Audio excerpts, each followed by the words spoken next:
যাতে আমার মৃত্যুর পরে আমার জানাজার নামাজটা ও পড়াইতে পারে এবং ও 10 জনের ইমামতি করতে পারে, ওর পিছনে 10 জন মানুষ নামাজ পড়তে পারে, সেই উদ্দেশ্য থেকে দেওয়া। তো ওর বাবার ইচ্ছা ছিল শহরে এনে বাচ্চাদেরকে মানুষ করা। আমাদের এখানে নিজস্ব একটা অ্যাপার্টমেন্ট আছে, তো আমরা এখানে আসছি বাচ্চাকে ভালো একটা মাদ্রাসায়। শহর মানে কোনটা? চট্টগ্রাম। জি, চট্টগ্রামে। তো সেখানে আমাদের বাসার পাশেই একই হাউজিংয়ে ওই মাদ্রাসাটা। তো মাদ্রাসা প্রাথমিকভাবে দেখতে ভালোই লাগছে, অন্য কিছু যাচাই বাছাই করি নেই ওদের কি আছে না আছে। তো যখন বাচ্চাকে দিছি ওনাদেরকে আবদার করছিলাম যে যেহেতু একই হাউজিংয়ে আমি নিয়ে এনে মানে বাসায় রেখে পড়াবো। ওনারা বললো যে না, বাসায় রেখে পড়াইলে বাচ্চার পড়া হয় না। যেমন ওনারা এখানে কিছু কারণ দেখাইছে, সেটা হচ্ছে যে তাহাজ্জুদের নামাজটা পড়তে পারবে না, তাহাজ্জুদের নামাজের পরে যেই জিকিরটা হয়, যেই দোয়াটা হয় সেটাও অংশগ্রহণ করতে পারবে না, ফজরের পরে যেই না মানে ওদের যেই তালিমটা হয় বা যে পড়ানোটা হয় সেটাও মিস করবে। বাসায় থাকলে দুষ্টামিটা বেশি শিখবে বা ইলেকট্রনিক্স মিডিয়াগুলা বা ফোন টোন এগুলো দেখলে পড়ার প্রতি ওর মনোযোগ নষ্ট হয়ে যাবে। তো ওনাদের কথায় সন্তুষ্ট হয়ে আমার এই 7 বছরের বাচ্চাকে আমি মাদ্রাসায় রাখছি। বোর্ডিং 7 বছর বয়সে আপনি মাদ্রাসায় দেন? এটা তো আরো অনেক ছোটবেলায় দেয় আমি যতটুকু জানি। ওকে 2018 সালের 1 জানুয়ারিতে ভর্তি করেছি। আচ্ছা, তো এর আগে কি ও বাংলা মিডিয়ামে পড়তো? জি না, ওর আগে ও অন্য একটা মাদ্রাসা পড়তো, নুরানি বিভাগে পড়তো। মানে ওখানে হচ্ছে ওই যাওয়া আসা করে পড়তো। আচ্ছা, ওখানে হেফজো ছিল না? না, ওখানে হেফজো ছিল না, ওখানে বাংলা মিডিয়ামটার মতোই ছিল। তো এখানে দেওয়ার পরে বাচ্চা পড়তেছে, মোটামুটি ভালোই লাগতেছে। প্রায় 1.5 বছর হয়ে গেছে, বাচ্চার সব কিছু ঠিক ছিল, আমরা সন্তুষ্ট ছিলাম দেখে আমি আমার আরেকটা বাচ্চা সেখানে সেই মাদ্রাসায় ভর্তি করছি। আচ্ছা, ওর বয়স কত? আমার মেজো বাচ্চার বয়স মানে ওকেও নুরানিতে ভর্তি করছি আর কি, প্লে বিভাগে। তো ভালোই চলতেছে, কিন্তু হঠাৎ করে লক্ষ্য করলাম অনেকগুলো অনিয়ম। যেমন বাচ্চাকে যখন পড়ানোর কথা হয়েছে তখন বলছে বাংলা মিডিয়ামটা ওনারা পড়াবে। তারপর যখন এটা নিয়ে প্রশ্ন করছি, বলে যে বাংলা মিডিয়ামটা পড়লে আরবিটা সহজেও ক্যাপচার করতে পারবে না। মেনে নিলাম। তারপরে দেখলাম কয়দিন পর শুধু হুজুর পাল্টাচ্ছে, ম্যাক্সিমাম গার্ডিয়ান এটা খেয়াল করতেছে এবং এটা নিয়ে বলতেছে এই মাদ্রাসা হুজুর থাকে না, কয়দিন পর হুজুর চেঞ্জ হয়।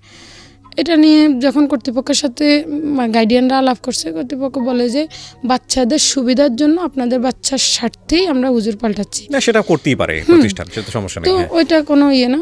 পরে একটা হুজুর দেখলাম নিয়োগ দিল, ওর বয়স হচ্ছে তখন সম্ভবত 19 কি 20 এরকম। চলতেছে, পড়াইতেছে, ছোট মানুষ, ওই হুজুরটাও ছোট, বাচ্চারা খুব সহজে মিশে গেছে, বাচ্চাদের সাথে বন্ধু বান্ধবের মতো আচরণ করছে, খুব ভালো আচরণ করতো ওই হুজুরটা। ভালো চলতেছে সব কিছু। হঠাৎ করে বাচ্চা দেখি খুব অ্যাবনর্মাল আচরণ শুরু করছে। বাচ্চা মাদ্রাসায় পড়বে না, গেলে খুব কান্নাকাটি করে, খাবার নিলে খায় না, আম্মু আমি মাদ্রাসায় পড়বো না, আম্মু আমি এই মাদ্রাসায় পড়বো না, এই মাদ্রাসা ছাড়া অন্য যে কোনো মাদ্রাসায় দাও, আমি সেখানে পড়বো, এখানে পড়বো না। বাবা কি সমস্যা বলো? বলে না বলে শুধু মেজাজ দেখায়, শুধু কান্না করে, ওর বাবাকে ধরছে, বাবা তুমি আম্মুকে একটু বুঝাও, আমি এই মাদ্রাসায় পড়বো না, অন্য যে কোনো মাদ্রাসায় দাও বাবা, পড়বো। তো ওর বাবার সাথে আলাপ করছে, আর ওর বাবা বলতেছে যে কি করা যায়, জানো কি জন্য এরকম করে। তো জানার চেষ্টা করছি, ও কিছু বলে নাই। না বলাতে ওকে বুঝাইছি যে বাবা এটা আমাদের হাউজিংয়ে, আর আমার যেহেতু আরও 2টা ছোট বাচ্চা আছে, ওই বাচ্চাগুলোকেও আমাকে দেখতে হয়, আমার হাজব্যান্ড যেহেতু দেশের বাইরে। তো সব মিলে বাবা আম্মু তো দূরে কোথাও গেলে তোমার কোনো সুবিধা অসুবিধা হইলে দেখতে পারবে না, এখানে থাকো, কি সমস্যা বলো? বলে যে না কোনো সমস্যা না, আমি এখানে পড়বো না, আমার ভালো লাগে না এখানে ছাড়া অন্য যে কোনো মাদ্রাসায় দাও, আমি সেখানে পড়বো। এর মধ্যে মাঝে মাঝে দেখলাম ওর শরীরে কিছু আঘাতের চিহ্ন। যখন মায়ের দাগ দেখতাম তখন ওকে জিজ্ঞেস করলে ও কিছু বলতো না। যখন মাদ্রাসার প্রধান হুজুরকে জিজ্ঞেস করতাম, প্রধান হুজুর বলতো যে জিজ্ঞাসা করতেছি হুজুরকে, ওই যেই হুজুর টর্চার করছে ওই হুজুরকে ডাকে জিজ্ঞাসা করলে বলতো যে ও দাঁত ব্রাশ, ওর অভিযোগ ছিল ও দাঁত ব্রাশ করে না, ওর মুখ থেকে ওর ফাইরিয়ার একটু সমস্যা আছে, ওর মুখ থেকে গন্ধ আসে, সেই কারণে ওকে এরকম টর্চার করছে। তো এরপরে যখন হুজুরকে জিজ্ঞেস করতাম বলতাম, হুজুররা বলতো যে ধর্মের দোহাই দিয়ে যে মুসলমান এক মুসলমান আরেক মুসলমানের পাপ মানে অন্যায়টা লুকাইলে ভালো। আর আমরা যখন পড়ালেখা করছি তখন আমরা এর থেকে বেশি অত্যাচার সহ্য করে আমরা হাফেজ হয়েছি অত্যাচার সহ্য না করলে সাকসেস হওয়া যায় না। কিন্তু ওকে আপনি জিজ্ঞেস করতেন না যে বাবা কে জি। মেরেছে, কেন মেরেছে? করতাম তো। ও তো ওই যে হুজুর ওকে বিভিন্ন ভয়ভীত, পরবর্তীতে ও কি এখন বলতো জানছি আপনাকে? ও ও কি- ও কিছু বলতো না। কিছু ও বলতো না। বলতো যে এগুলো একটু নোট করেন, কারণ আমি অনুষ্ঠানটাকে আজকে এমনভাবে প্রেজেন্ট করছি যাতে করে বাচ্চারাই অনুষ্ঠানটা দেখতে পারে, এবং প্রত্যেকটা বাচ্চারই অনুষ্ঠানটা দেখা উচিত, কারণ তোমাদের এখানে একটা অনেক বড় ভূমিকা আছে, সেটা আমি একেবারে অনুষ্ঠানের শেষে গিয়ে বলবো। হ্যাঁ, তো ওকে যখন এগুলো বলতাম ও কিচ্ছুই বলতো না, ও শুধু কান্না করতো আর আম্মু আমি মাদ্রাসায় পড়বো না, আমাকে অন্য যে কোনো মাদ্রাসায় দাও আম্মু, সেখানে পড়বো। চোখের যেটা আমি দেখতে পাচ্ছি এরকম টানা, এটা কি দিয়ে মেরেছে? বেত দিয়ে। বেত দিয়ে? জি। প্যাদ দিয়ে চোখে মারতো? জি না, বেতটা মেরা মেরেছিল। মানে এরকম ভাবে ঢিল দিয়েছিল, জি। সেটা এসে তোমার চোখে লেগেছে? জি। তো ভয়ঙ্কর অবস্থা, এটা ভয়ঙ্কর থেকে আমার বাচ্চার চোখটা নষ্ট হয়ে যেতে হ্যাঁ, পারে। ডেফিনেটলি। এবং এটা একেবারে, এটা যদি ইচ্ছাকৃত না হয় তাহলে এই পজিশনে এই আঘাতটা পড়ে না। শুক্রবারে যখন ওর জামা কাপড়, নোংরা জামা কাপড়গুলো আনতে যাইতাম, হুজুর বলতো যে আমি ধুয়ে দিছি। বেশ কয়েকদিন শোনার পরে আমি বললাম যে আপনি যে ওর জামা কাপড় ধোন, এটা তো আপনার কাজ না, আপনি তো ওস্তাদ। Right. আমার জানা মতে শিক্ষক গুরুর মর্যাদায় আমি যেই জিনিসটা পড়ছি সেটা হচ্ছে যে ছাত্র শিক্ষকের কাজ করে, ছাত্র শিক্ষকের খেজমত করে, কিন্তু শিক্ষক কখনো আমি দেখি নাই যে ছাত্রের জামা কাপড় ধুয়ে দেয়। আপনি এটা করবেন না। তো উনি বলে যে সমস্যা নাই, ও যখন ওরকে আমি গা ডলি গোসল করাই দিই, তো তখন আমি আমার জামা কাপড়ের সাথে ওর জামা কাপড় ধুয়ে দিই। পরবর্তীতে যখন এটা নিয়ে আমি আপত্তি করছি, তো যখন আমি জামা কাপড় পরবর্তীতে ধুইতে যাইতাম, ওর পোটা পোটা ছিটা ছিটা কিছু রক্তের দাগ দিতাম পায়জামার মধ্যে, পরনের যে পায়জামাটা ছিল সেটার মধ্যে। যখন ওকে এই ব্যাপারে জিজ্ঞাসা করতাম, আমায় তো মা, আমি তো আমার বাচ্চার সাথে সব কিছু খোলামেলা বলতে পারি না, তো ওকে যখন জিজ্ঞেস করতাম ও বলতো যে আম্মু, রক্তের দাগ সম্পর্কে জিজ্ঞাসা করলে ও বলতো যে আমার পায়খানার রাস্তা চুলকায়, সেখান থেকে এরকম হয়। তো মনে করতাম যে কৃমির সমস্যা, কৃমির ওষুধ খাওয়াইতাম।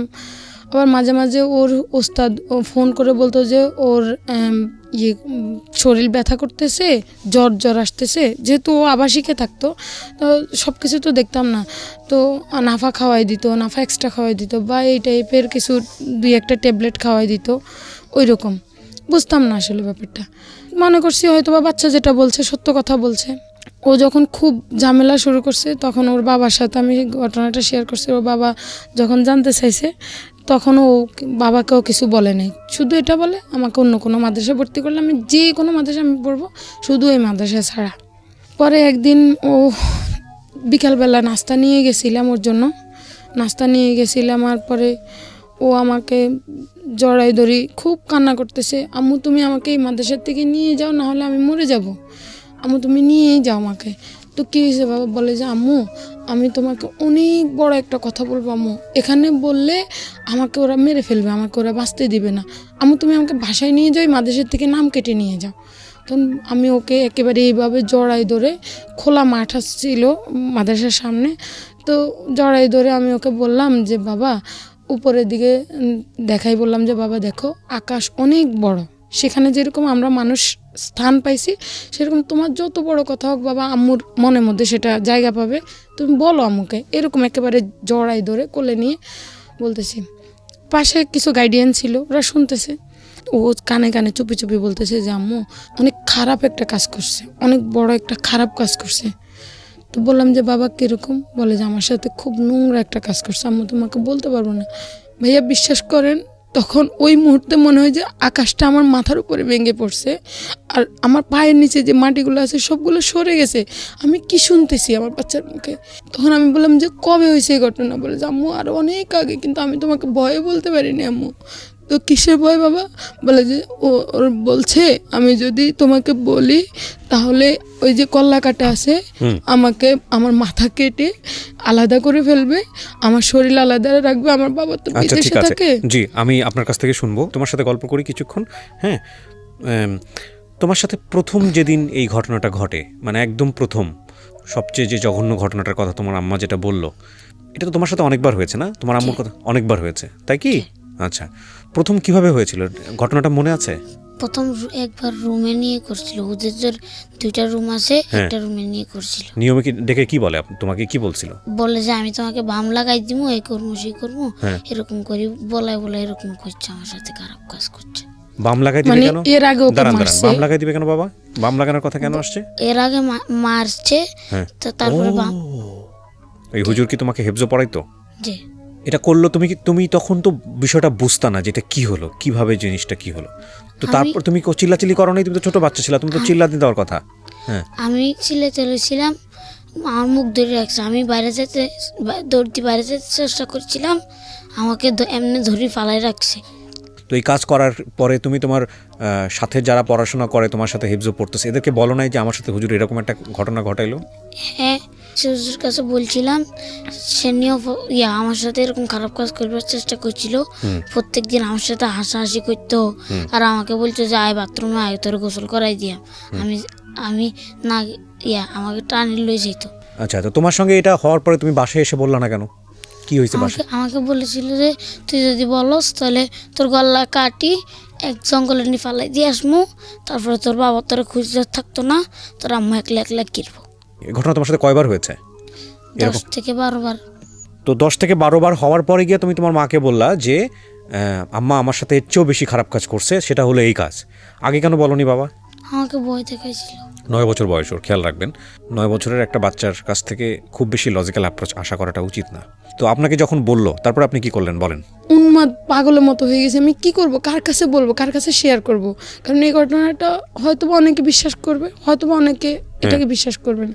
আমি পাগলের মতো হয়ে গেছি। পরে ওর বাবা ফোন দিছে, আর ওর বাবাকে যখন কান্না শুনছে বললো যে কি জন্য কান্না করো।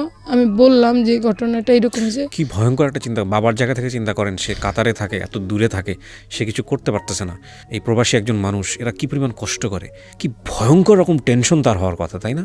এবং কতটা কষ্ট লাগতেছে তাকে, তাহলে তার বলেন তারপর। তো ও ওখান থেকে কান্না করতেছে, আমি এখান থেকে কান্না করতেছি, মানে কেউ কাউকে যে সান্ত্বনা দেব সেই ধরনের বাসা আমাদের নেই। পরবর্তীতে ভাইয়া ও বললো যে আমার বাচ্চাকে আর 1 সেকেন্ডও সেখানে রাখবে না, আর আমার বাচ্চার সাথে কি হয়েছে তুমি এখন কোনো কিছু বলিও না, বললে ওরা আর আমার বাচ্চাকে দিবে না আমার কোলে, কারণ তুমি মহিলা মানুষ, আমার কোনো পুরুষ গার্ডিয়ান নাই, তোমাকে ওরা একটা কিছু করে আমার বাচ্চাটাকে মেরে ফেললে তো আমার শেষ সব।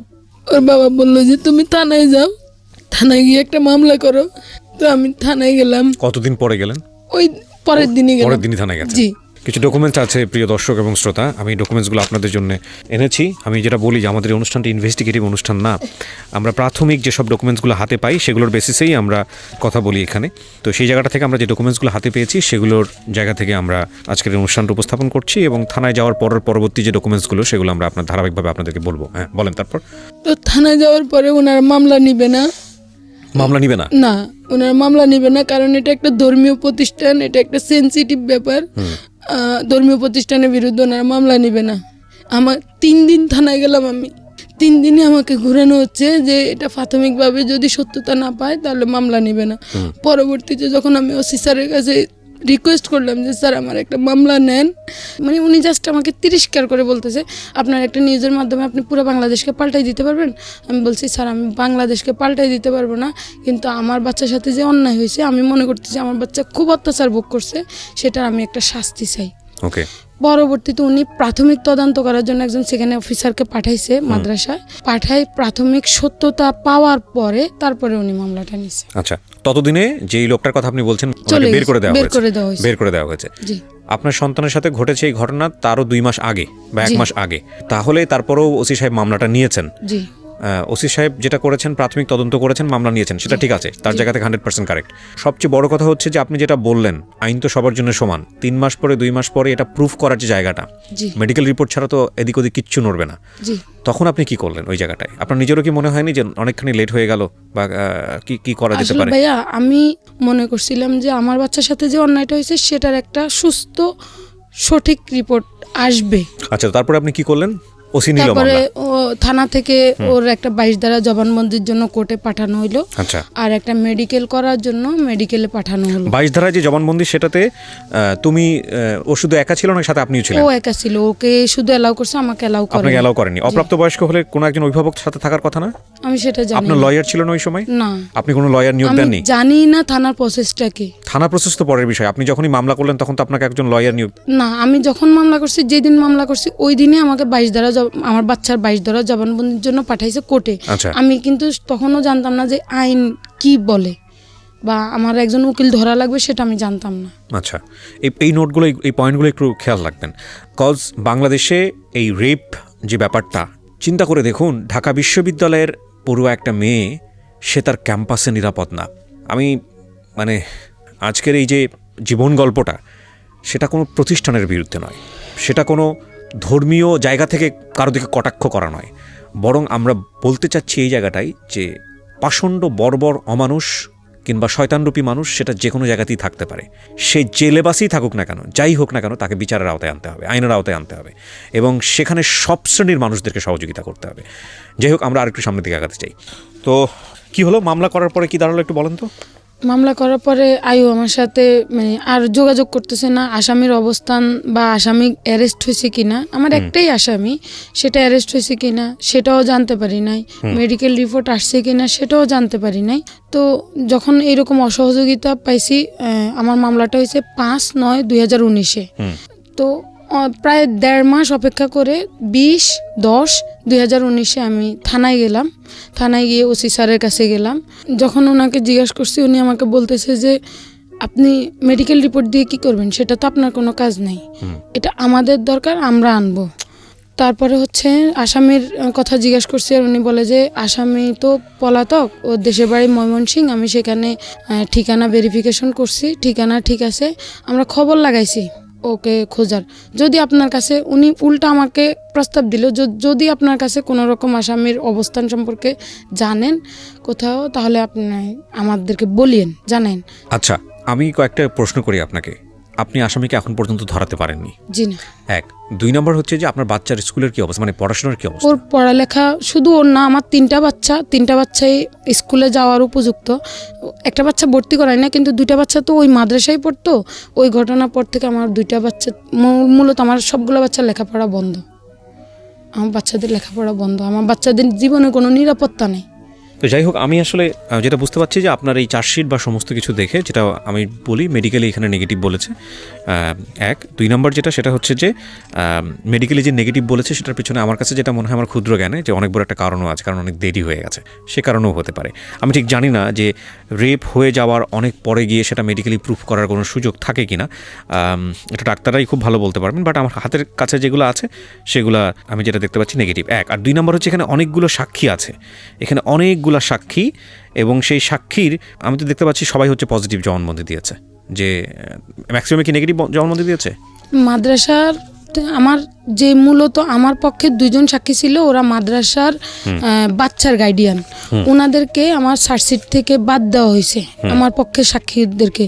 আর যে সাক্ষীগুলো 6জন সাক্ষী, তার মধ্যে একজন আমার বোন, আর বাকি 5জনই হচ্ছে মাদ্রাসার পক্ষের লোক। তারা কি করেছে? তারা আপনার সন্তানের পক্ষে বলেছে না বিপক্ষে বলেছে? বিপক্ষে বলেছে। এবং আমার যে 2জন সাক্ষী ছিল, ওই 2জন সাক্ষীকে এই চার্জশিট থেকে বাদ দেওয়া হয়েছে। এই মামলাটা চার্জশিট হয়ে গেছে, এবং এই মামলাটা আসামি অ্যারেস্ট হয়নি। আর আসামি আদৌ অ্যারেস্ট হবে কি হবে না সেটা তো পুলিশের উপর নির্ভর করছে, বিচারে জাস্টিস হবে কি হবে না সেটা কোর্টের উপর নির্ভর করছে। আমরা দুটো প্রতিষ্ঠানের উপরই আমাদের আস্থা রাখতে হবে, এবং আস্থা রেখে সামনের দিকে এগিয়ে যেতে হবে। বাট এই ভদ্রমহিলা যে আজকে চিটং থেকে এসছেন তো না, চট্টগ্রাম থেকে কষ্ট করে এই যে ঢাকাতে আসলো স্টুডিওতে গল্পটা বলার জন্য, সেটা কেন এসছে একটু জিজ্ঞেস করি ওনাকে। আপনি কেন আসলেন এই গল্পটা বলার জন্য? ভাই, আমি চরম পর্যায়ে অপমান, অবহেলা কোনো কিছুই পাই নাই। আইনের দ্বারস্থ হই, আইনের পক্ষ থেকে কোনো রকম সহযোগিতা তো পাই নাই। বিভিন্ন পর্যায়ে, বিভিন্ন ঊর্ধ্বতন পর্যায়ে আমি বিভিন্ন অপমান পাইছি। আমার নির্যাতিত শিশুর সামনে আমাকে মানসিক নির্যাতন করা হয়েছে। 3টা বাচ্চার লেখাপড়া বন্ধ হয়ে গেছে। দিস ইজ নট আ মানে ফানি কেস। রেপ ফিজিক্যালি হচ্ছে না, রেপ কিন্তু পুরো জীবনটাকে করা হচ্ছে। This is a very important thing. এই ব্যাপারে আমার মনে হয় যেটা, যে এই ভিডিওটা তো সবাই দেখবেন। আমি ওই এলাকার থানার যিনি ওসি আছেন তাকে বিনীতভাবে অনুরোধ করতে চাই, ভাই এটা এই বাচ্চাদের যাতে লেখাপড়া নিশ্চিতভাবে হয় সেজন্য এই পরিবারটাকে আপনি সহযোগিতা দেন। এটা আইনের কাছে, আইন কি রায় দেবে না দেবে সেটা পরের ব্যাপার। এই যে ব্যক্তিটির বিরুদ্ধে অভিযোগ আনা হয়েছে সে ব্যক্তিটি আদৌ এই কাজ করেছে কি করেনি সেটা কোর্ট প্রমাণ করবে। কিন্তু বিচারের জন্যে আমি থানার কাছে যাব, বিচারের জন্যে আমি কোর্টের কাছে যাব, সেটা আমার নাগরিক অধিকার। সেই কাজটি করার ফলে যদি আমার সামাজিক সমস্যা হয়, সেটাও কিন্তু রাষ্ট্রীয় দায়িত্বের মধ্যেই পড়ে, যাতে করে সামাজিক সমস্যা না হয়। ততটুকু এনশিওরিটি, ততটুকু নিশ্চয়তা আপনারা দেবেন, এটা আপনাদের কাছে আমাদের বিনীত অনুরোধ। আর আমি শুধু আপনাদের শেষে দুটো কথা বলতে চাই, যে আজকে বাচ্চা যারা আছে তারাও এই ভিডিওটা দেখবে। তোমাদের সবাইকে বলি একটা জিনিস, সেটা হচ্ছে এটা গোপন করার মতো কোনো বিষয় না। হ্যাঁ, তোমার পরিবারের মধ্যে, স্কুলে, কোথাও, কোনো প্রতিষ্ঠানে, পরিবারের মধ্যে আত্মীয় স্বজন যে কেউ হোক না কেন, যদি কখনো তোমার মনে হয় তোমার সাথে এমন কোনো আচরণ করছে যেটা তুমি নিতে পারতেছো না, যেটা খুব লজ্জাজনক, যেটা তোমাকে খুব বিব্রতকর অবস্থায় ফেলে দিচ্ছে, যেটা তোমার ভালো লাগছে না, অবশ্যই তুমি পরিবারে তোমার বাবাকে কিংবা তোমার মাকে এটা জানাবা। পরিবারের সেই সদস্যটাকে তার অতি দ্রুত জানাবা, যাতে করে একটা ব্যবস্থা নেওয়া সম্ভব হয়। নইলে কি হবে জানো, তোমার সাথে এরকম অন্যায় করছে, এরপর তোমার বন্ধুর সাথে করবে, তোমার বান্ধবীর সাথে করবে, আরেকজনের সাথে করবে। তোমরা যদি মুখ বন্ধ করে থাকো, একের পর এক এই ঘটনা ঘটতেই থাকবে। সুতরাং তোমরা অবশ্যই এটা জানাবে। শেষ হলো এখানে আমরা যার গল্প আজকে শুনলাম, আমরা নাম পরিচয় সমস্ত কিছু গোপন রেখেই গল্পটা এখানে প্রচার করেছি। প্রিয় শ্রোতা, এই পর্যায়ে আরেকটি গল্প আপনাদের সামনে হাজির করতে যাচ্ছি, যেই গল্পটি অন্যরকম একটা প্রশান্তির মধ্য দিয়ে আপনাদেরকে নিয়ে যাবে। একই সাথে আমার আর্জি আছে আপনাদের সবার প্রতি, শেষ পর্যন্ত আপনারা মনোযোগ দিয়ে শুনবেন। জি, নামটা বলুন প্রথমে। আমার নামটা ওয়াসিম। ওয়াসিম, বয়স কত আপনার এখন? বয়স 36 বছর। 36 বছর চলছে। চলেন শুরু করি, ছোটবেলা থেকে যেখান থেকে মনে আছে বলেন, গল্পটা বলেন, আমাকে বলেন। আমি যখন নাকি হইলাম, আমার আব্বা ভালো সুস্থ, তারপর আমার 2 বছর পর আরেকটা ভাই হয়েছে, তারপরও সুস্থ। ভাইটা হওয়ার আমার বছরখানি হইলো, তখন আমার আব্বা অসুস্থ হয়ে গেল, মানে ঠিক মতন কাজ করতে পারে না। কি করতো আপনার বাবা? আমার আব্বা ওই তাঁতের কাজ করতো। আপনার জন্ম জেলা কোথায়? আমার জেলা নারায়ণগঞ্জ, থানা 2500। 2500, এখানেই আপনার আদি স্থানীয়? আমার দাদা বাবার বাড়ি ওইখানেই। আচ্ছা আচ্ছা, তাঁতের কাজ করতো আপনার বাবা, তাঁতি ছিলেন? তাঁতি ছিলেন। তখন উনি অসুখ আরম্ভ হয়ে যায়, তখন উনি কাজ করতে পারে না। আমার বয়স 3, আমার বাইরের বয়স 1।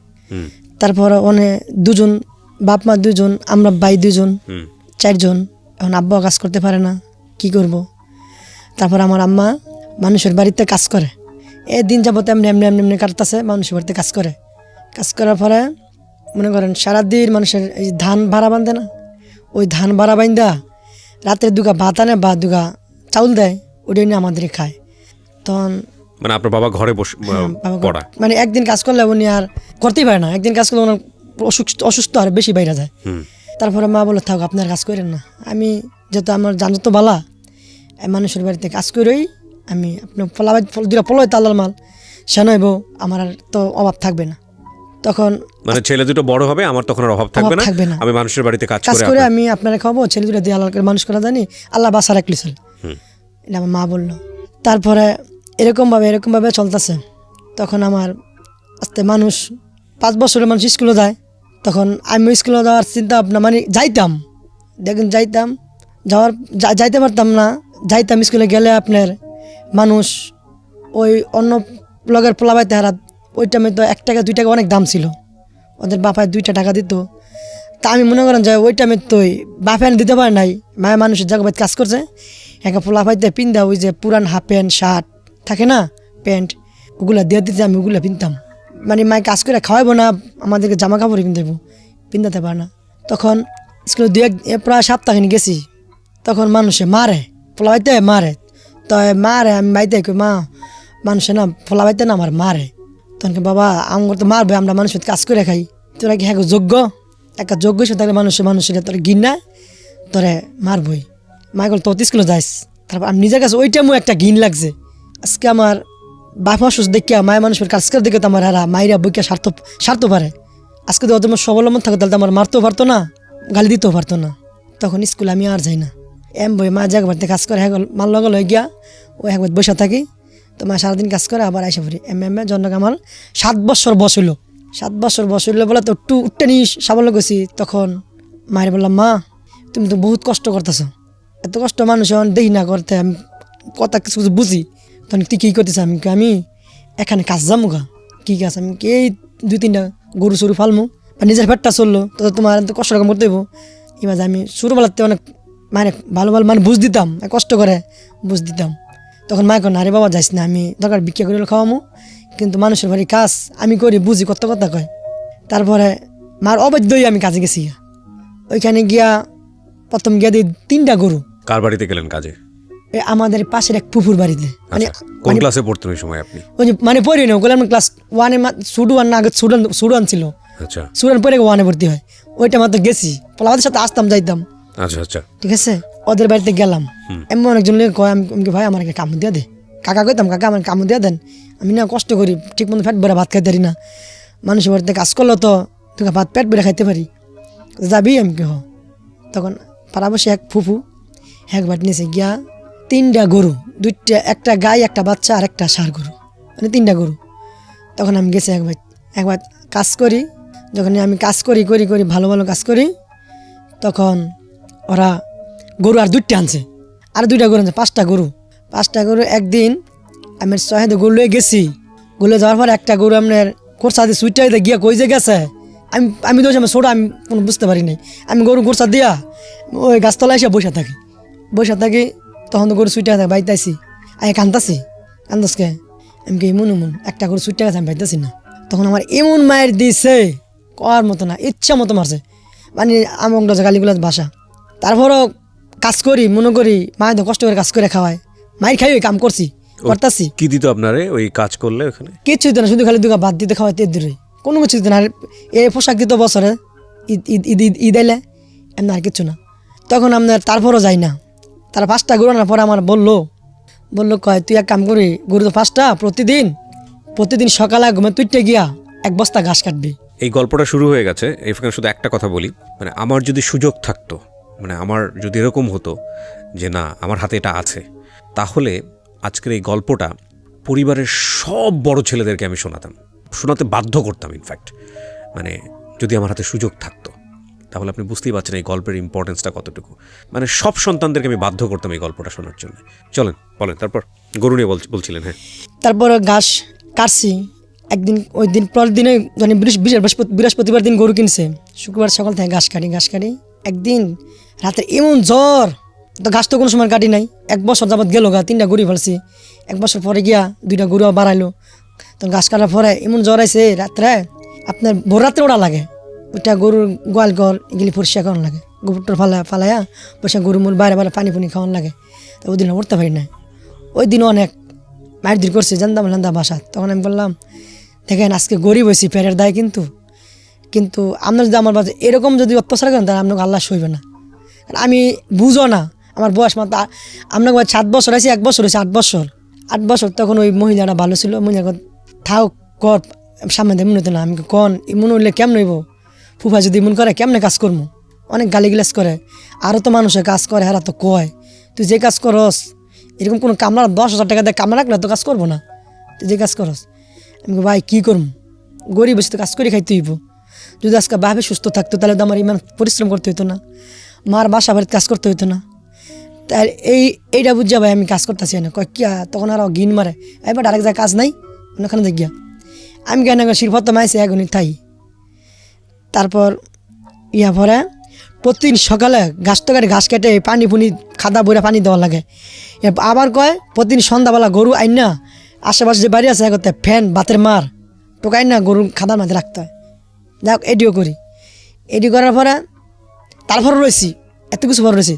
তারপরে একটা মেয়ে হয়েছে, তখন মেয়ে হওয়ার পরে আপনার এই প্রস্রাব করে পায়খানা করে যে ডোমাসুমাগুলি ওরি দোস্ত আমার দোয়াইতো, তখন আমি সহ্য করতে পারলাম না। এমনি আরও বছর দিক গেল গা, তখন আমি আর সহ্য করতে পারি না।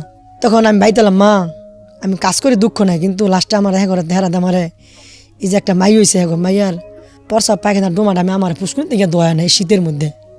তখন মাইকে লাইফর তখন কয়েছে 3 বছর থাকলে আমার কিছু টাকা দিব, ওই জন্য কাজ করে গেলাম। কোথায় 5,000 টাকা দিব মোটায়, 3 বছর কাজ করলে আমি 5 টাকা 1 মনে অনেক কিছু করণ যায় ওই টাইমে। তখন 3 বছর শেষ করে আইছি বাড়িতে, মার কাছে বইলা আই পড়ছি। তখন আসছি আমাদের মসজিদের এক ইমাম সাহেব, ওনার বাড়ি বরিশাল, তো কান্তাছি বাড়িতে কান্তাছি। তখন উনি আমাকে বাড়িতে যায় পাশে মসজিদ আর কি, কিরে আসিম কান্দসকে। তখন মাকে হুজুর ইমন হ্যাঁ না করে তো না করছে কামদের তো হ্যাঁ কাছে গেছে, গরু ভালো লাগে কাছে গেছে, আর ফুফু গোবাইত ও সেই বাড়ি আর ফুফু গোবাইত কাছে গেছে। তখন কি কয় না অনেক অত্যাচার করতেছে, হ্যাঁ রে এখানে থাকবো না। তখন হুজুরে বললো আসিম তুই এক কাজ কর, তুই আমার লগে ল। তখন মাইক না ফলা থাকতে পারতো না, তখন আমি তোমাকে সারা হইতে আমি থাকি 3 বছর থাকেছি, তখন 10 বছর হয়ে গেছে থাকতাম না কে। তখন হুজুরে নিল বরিশাল, পটুয়াখালী বরিশাল? জেলা। হ্যাঁ, নারায়ণগঞ্জ থেকে বরিশালে বরিশাল গেলেন। গেছি, আচ্ছা পটুয়াখালী জেলা। ওই এলাকার নামটা মনে আছে, 10 মিনা গ্রাম, 10 মিনা থানা, লক্ষ্মীপুর গ্রাম, হুম পটুয়াখালী জেলা। তখন ওইখানে আরেকটা বাচ্চা 10 আমার মতোই আরেকটা আছে, রাখাল হয় মহিষী ফেলে, হ্যাঁ আবার হ্যাঁ আত্মীয়, হুম জায়গা বাড়িতে গেছে, হ্যাগো বাঁচতে লাগে। হুম তখন ওইখানে খুব ভালো, ওইখানে কাজকর্ম করতেছি, খুব আনন্দ দেয়। হুম মানে হুজুরে যেমনি বলে দিয়েছে আর ঠিক এরকমভাবে আমার আদর স্নেহ করে। তো হ্যাঁ বেশি কোনো কাজ নাই, ওখানে খুব খাওয়ায় ভালো, পিন্দায় ভালো। ওরা আবার বছরে 2,500 টাকা করে দিত, প্রতি বছর 2,500 টাকা, খাওয়া দাওয়া কাপড় বানানো সব ওরাই দিত। তখন এরকম করতে করতে ওরা এত নিজের মনে হয়ে গেছি গা। তখন ওরা বলে তুই এক কাম কর, তখন হুজুরে হুজুর আমার কথা সীমাবদ্ধি করে। তো উনি আবার 6 মাস পরে আবার দেশে যায় না, কি ওয়াসিম তোরা কোনোগুলো তুই আমার কাছে বলিস। আমি কই না হুজুর, ওরা আমার অনেক ভালো করে, অনেক কি করে। কিন্তু কাজ করি, সকালে আপনার নাস্তা খাইয়ে যাই গা, দুপুরে ভাত নিয়ে যাই, এই চরের মধ্যে মোষ নিয়ে যাই গা, 13-12টা মোষ, 2 মানুষেরাই। তো মোষের পিছিয়ে তো ঘোরা লাগে না, মোষ থুইয়া বা খালে নামিয়া থাকে, নদীর ধারে নামিয়া থাকে, আমরা বসে থাকি। আবার একটা বিকাল টাইমে আসরের পর আবার সুন্দর বাইতে পড়ি। মানে মোষ চড়াতেন আপনি? হ্যাঁ হ্যাঁ, মোষ রাখতাম, বরিশালে গিয়ে মোষ রাখতাম। তখন ওইখানে আবার গরু গোয়াল করে বাইন্দা সুন্দর রাতে আরামসে ঘুমাইতাম। ওইখানে দিন যেমন করছে ভালো, 7 বছর। তখন এর মধ্যে একজনে বললো তুই আমার দেশ থেকে তুই যাবি না। আমি কি আজীবন কি আমার দেশে থাকতে পারবো? আমার বাড়ি হলো ঢাকা ডিস্ট্রিক্ট, তা আমি কি থাকতে পারবো? কয় না, তোরা তুই কাজকর্ম করছিস ভালো। আমি দেখেন, আমি এমন একটা নিজের আত্মীয়র বাড়িতে কাজ করছি, আমাদের দেশে এত অত্যাচার করতো, মুখের বাসা নাই, ঠিক মতো খাওয়ানো দেয় নাই। আর আপনারা আমাদের কোনো দেশের না, কোনো রক্তের না, কোনো কিচ্ছু না, আপনারা আমার এত এত আপন করে নিলেন, আমার কাছে এটা আমি আলহামদুলিল্লাহ। আমি বলতেছি, ওরা কয় তা আছে তো তাই দেশ না। তখন 7 বছর কেটে গেল ওইখানেই, বছরে বছরে আমাদের হুজুরেতে যায়, হুজুরের থেকে টাকা আমি দিয়ে দিই, আমি আইও নাই, বাইতে আই না। আমি 7 বছর একদিন খেলাইছিলাম, একদিন আসছি। তখন 7 বছর লাস্ট পরে বাড়ি থেকে খবর গেছে আমার ভাইটা, ছোট যে ভাইডাল, ওর আপনার ক্যান্সার হয়েছে। হুজুরে খবর করছে, হুজুরে গেছে, কাসিম তোর ভাইতে ক্যান্সার হয়েছে, তুই কী করবি? ও ভাইয়ের বয়স কত তখন? আমার ভাইটার বয়স তখন আমার হলো 17, ওর হলো গিয়া 14 বছর। আচ্ছা তখন গিয়া 2003 সালে হ্যাঁ এটা ওর এই ক্যান্সারটা হয়েছে, ওকে 2003 সালে। তখন আমি তারপরে আমি হুজুর আপনার লগে আমি যাবো, তার হুজুর আমার নিয়ে এলো। ওরা করছে কি, আমার প্রায় টাকা দিও, মানে বছর 8,000 টাকা দিও, এর মধ্যে আর আমার ওই কথা শুই না 5,000 টাকা বেশি দিয়ে দিছে। কসিম যাও।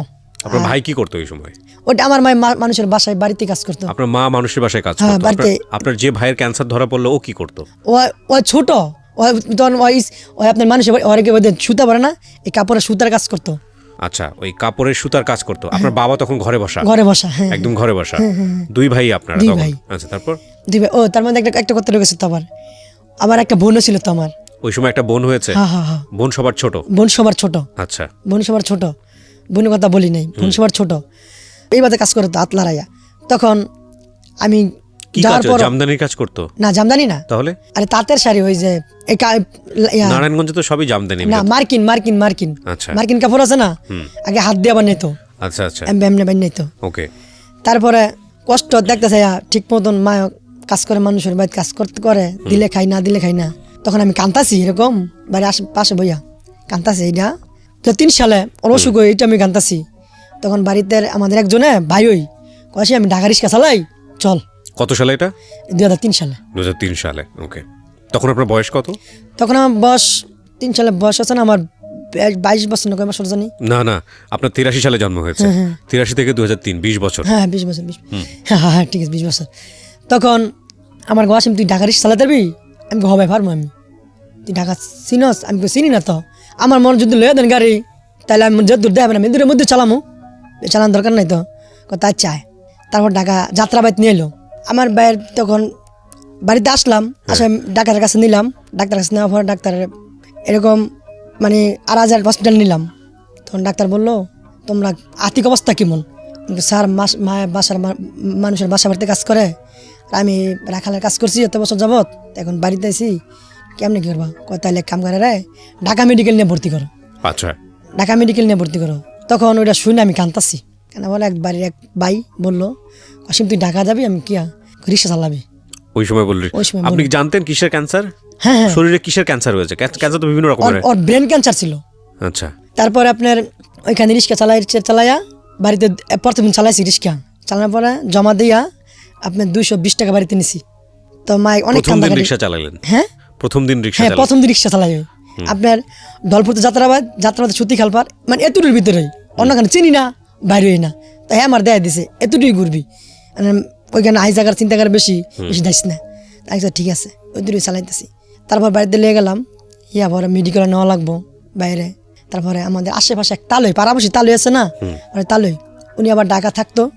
উনি কয় তাহলে অসীম লও, ঢাকা নিয়ে ভর্তি করি। আমি থাকবো কেন? তোমার মায় থাকবো। মায় থাকতো আব্বা আমার এটা করবো কেটায়? মায় থাকবো, আব্বার অবস্থা কি হইব, ছোট বোনের অবস্থাটা কি হইব? তোর মার খাওয়াতে মেডিকেল দেখান। ছোট বোনের তখন বয়স কত?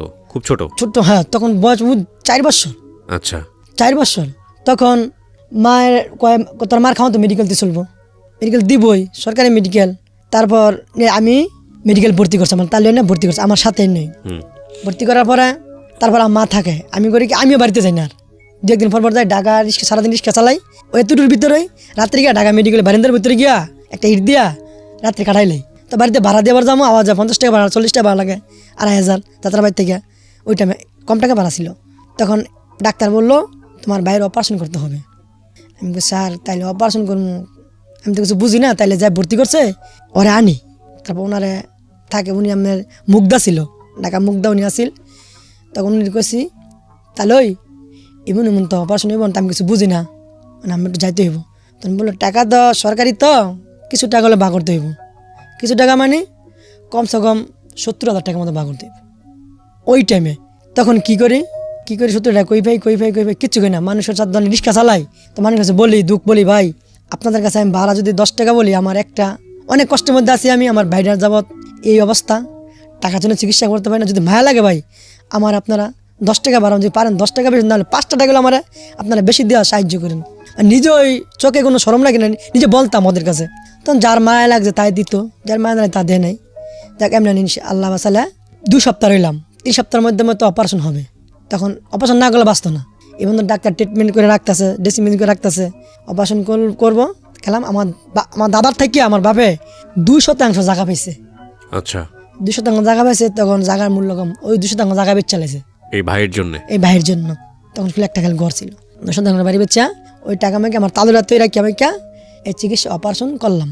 অপারেশন করায়া আল্লাহর হুকুম হয় বাঁচবো, অথচ এই রোগী বাঁচানো সম্ভব না। ডাক্তার বলছে তোমাদের কপাল ভালো হয়, বাচ্চা গেছে। অপারেশন কোথায় হয়েছে? ঢাকা মেডিকেল। না কোন জায়গায়? শরীরের কোন জায়গায়? হ্যাঁ, শরীরে কোন জায়গায়? শরীরে মাথার মধ্যে। মাথার মধ্যে অপারেশন করেছে? এখান থেকে মাথার মধ্যে। আচ্ছা আচ্ছা, এখান থেকে মাথার মধ্যে, এখান থেকে কোন গেল কোনো সময় আসে, এখান থেকে এখন তো ফারা। আচ্ছা, মানে ভিতরে সব পয়সা গেছিল। আচ্ছা, তারপরে চিকিৎসা করলাম, 32 দিন এখানে রাখলাম। 32 দিন রাখার পরে এখন তো মায় থাকে মেডিকেল, আমিও থাকি বেশিরভাগ এখানে। বাড়ির শুনি দিনের দিন না খায় থাকে, দিনের দিন না খায় থাকে। কে না খায় থাকে? আমার বাপ, ওদের ছোট বোনরা না খায়। তখন করছে কি, আমার বাড়ি আরেকজন একটা মামুর লাগে পাড়াবসি আর কি, উকিল মামু। তখন হ্যাঁ করছে কি, গ্রামের থেকে চাউল মানে যা পারছে উড়াই দিছে। হ্যাঁ, উড়াই দেওয়ার রাত এমবে খাইয়ে চলছে। চলার পরে তারপর আমি বাড়িতে গেলাম, ঢাকার থেকে গেলাম। কেমন কয় এমন তো ঘরে 2 দিন ধরে রান্না নাই, তোর বোনে ছোটো মানুষ করতে করবো। এরপরে উড়াই মুড়াই দিছি। আমি কী করবেন, 10 রুপি বার, আপনারা যদি সাহায্য করেন তাহলে আমার বিপদ না, যদি চান আপনারা তাহলে আমি বাইরে বাসা আনতারমো। তখন বাড়ির মানুষ কিছুটা হেল্প করছে। তখন আপনার বাড়িতে গেলাম, ওরা ছিট কেটে দিল, ছিট কাটা বাড়িতে নিলাম। তা বাড়িতে নিলাম ওষুধ, ওইখান থেকে ওষুধ লেখা দিছে। ওষুধ আর কেনার মতো আর কোনো ক্যাপাসিটি নেই। তখন এতই মানুষ খাওয়ামো ওই না, হ্যাঁ ওষুধে কিনবো। তখন কি করি, আপনি বড় ছেলে, আমি বড় ছেলে। তখন আমার মা ওই ঢাকা থেকে ওই কাজে আরম্ভ করছে, ওই এদের বাসায় আরো বেশি বেশি কাজ করে। তা মায়ের দেয় আমি আর কত গুলামো। এমনও সময় যায় 2 দিন পর নাইটও রিক্সা চালাই, দিনও রিক্সা চালাই। তখন এমন একটা সময় আপনার ওরা নেওয়ার পরে বাড়িতে 8 দিন পর ওই আমি আমার তো বলছি তুই বেশি দূরে যাস না। তখন আপনার মতিঝিল আমার একজন বললো মতিঝিল গেছে। মতিঝিল যাওয়ার পরে সন্ধ্যায় রাত্রে বাজে 8টা। হ্যাঁ, আপনার ইয়ার থেকে উঠছে, যাত্রাবাড়ি থেকে উঠছে। অনেকখানি ঘুরে ঘুরে আমি চিনি না, আমি চিনাই নাম। তো ঠিক আমি চিনি না।